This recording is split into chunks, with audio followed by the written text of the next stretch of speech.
that are now being carried out by Israel, footages that have also been shared. Mr. Daniel Carman, former Israeli ambassador to India, is connected with us. Sir, thank you very much for taking out your time. Can you explain to us the current situation in Israel, sir? Well, since this is a multi-layer crisis, war, if you wish, the one that affects the Israeli population is the closer to us. As you speak to me when I'm in the safe room, and I've been here with my family, like all the citizens of Israel for the past 24 hours, we've been in the safe room more than out of the safe room. There is a very high percentage of success in intercepting the hundreds of ballistic missiles that were sent from Iran to Israel. I'm talking about hundreds. Not drones that take 9 hours to reach and have a limited effect, but ballistic missiles which get to the target much quicker and have a larger effect and impact.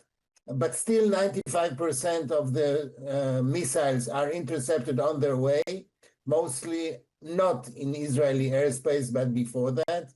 And we enjoy, of course, not only our capabilities and technologies, but also our partners who are helping out.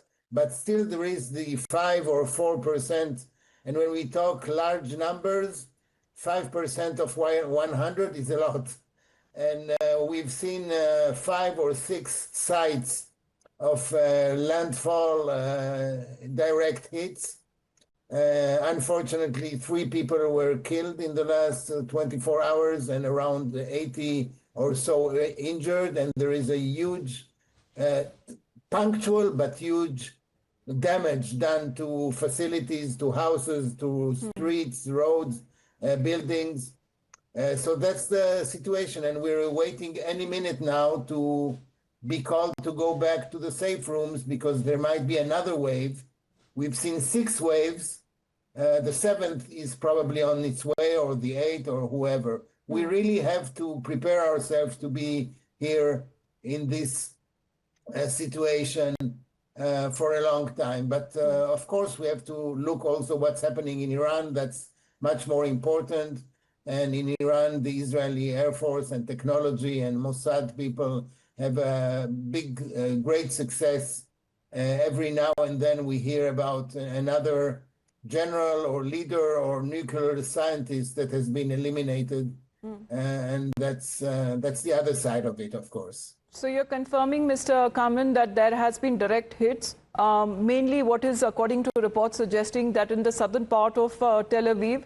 And when it comes to these direct hits, what is also being said that there is a possibility that hypersonic missiles that have been used by Iran to target civilian areas in Israel. Israel says that it targeted military and nuclear facilities of Iran. Iran, meanwhile, retaliated while targeting civilian areas of Israel. Well, not being an expert, the first time that I heard the word hypersonic was last night when I was asked, and I didn't know what they were talking about. I know that the Iranians are bragging about it. I'm not aware, and I'm not sure that they have it. And I would say if they have it, it hasn't been used. If they have it, we should be very worried. But I don't think that they have developed up to this stage. But what they do have is bad enough. They're a big country with a large territory, and with all the successes that we have to be very meticulous, and we have to be our military operation, which started as a preemptive operation, is on its way. It has to do with the nuclear development and the weaponization of nuclear armament that has reached a stage which necessitated Israel to act. But let me add one more thing, which is the latest development from last night. I think that we're talking about the direct hits, the 5 or 6 direct hits in specific areas in central Israel mostly, which also brought the damage and the casualties. That's a crossing of a red line, because what Israel has been doing throughout those 48 hours is to target military, nuclear facilities, people, leadership, not citizens. This is a crossing of a red line by attacking a citizen, a neighborhood near central Israel, near Tel Aviv, or others. And this is something that will have to be dealt with. Mr. Kaman, do you see the conflict continuing in the coming days? Because you mentioned nuclear facilities and the talks that were happening between Iran and the United States. Iran has decided to withdraw. There were around 5 rounds of talks that have taken place, but Iran has decided to withdraw from those talks. We have to prepare ourselves for many more days. I don't know if it's in 4 or 5 days or 2 or 3 weeks, but this is not a conflict that will end today. It's not a one-day exchange of fire. It is continuous.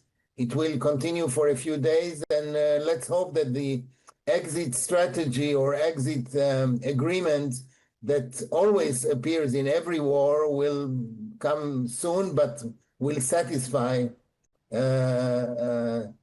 us, our friends. And let me add one more thing. This is the title around this crisis is Israel-Iran, Iran-Israel, but it's much beyond. And anyone who knows anything about what Iran has been doing for decades, deception of the world community, the United Nations and the Atomic Energy Agency throughout the world, Iran has been decepting the world all along.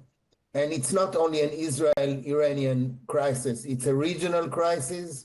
Many of our neighbors, Arab neighbors, the moderate Arab countries are fearful and concerned about Iranian nuclear development as much as Israel is. Yes. And I would say that other countries also throughout the West, throughout the world, and if they're not worried, let me tell you, they should be worried, because the idea behind the nuclear development between the Ayatollah's vision of what to do through all kinds of assets, including the nuclear one, is something that we should all worry about, because it's a religious vision that the prophet, so to speak, has ordered them to do. And that's bad news for the world. So the world should wake up. Not only Israel should wake up. Mr. Kaman, how do you view now Israel's relationship with the United States? Because earlier, before these preemptive strikes, President Trump had announced that when it comes to the U.S. troops, they would be moved to safer locations, hinting possibility at strikes that could be launched by Israel. Now, according to reports, that U.S. also has intercepted certain Iranian missiles that were targeted towards Israeli territory. So how do you view your relationship with the United States now? Well, I'm not in the room in the negotiating table, so I cannot really tell you exactly what is happening, but I have no doubts that the relationship with the U.S. is steadfast, strong. We get the support. Maybe the Americans were not part of the attack, the initial attack, preemptive attack, as they themselves said. But a few hours passed, and we publicly were told about the support that the U.S. is supporting Israel, and of course, being part of the interception and the air defense activity that Israel is managing, and the U.S. is a part of it for sure. There is no doubt about it. And of course, there is the political support, because the U.S. and President Trump has stated it very clearly last night. The Americans are supporting Israel in our struggle against a nuclear Iran. Mr. Kaman, how do you view as far as the offer that has also come in from the Russian President Putin? He is ready to mediate between Israel and Iran. Also a conversation that Prime Minister Netanyahu had with the Indian Prime Minister Narendra Modi, where what is being said that Mr. Narendra Modi has raised the issue calling for peace and stability in the region. Well, I think the conversation that Israeli Prime Minister has done with 5 or 6 major leaders throughout the world is a must.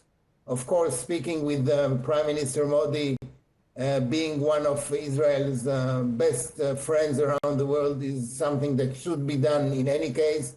And an update on the one hand, and the concern of the Indian Prime Minister on the other hand, is something that I would be very surprised to hear that it didn't come up, and it should come up because we are in a very, very complicated times. So yes, Prime Minister should speak with the French President, with the Indian Prime Minister, with of course with the American leadership and a few others. That's only natural. President Putin is also part of the list of leaders to speak to. As far as mediation is concerned, I cannot really comment. I don't really know. I know that the Russians have been supporting Iran all along for many, many years. So maybe being a mediator is a little tougher for someone who is taking sides. Right, sir. Thank you very much, Mr. Kaman, for taking out your time and speaking to us, and hope you and your family remain safe. Thank you very much, sir, for taking out your time and speaking here on Times Now. All right, with that, we head into a short break.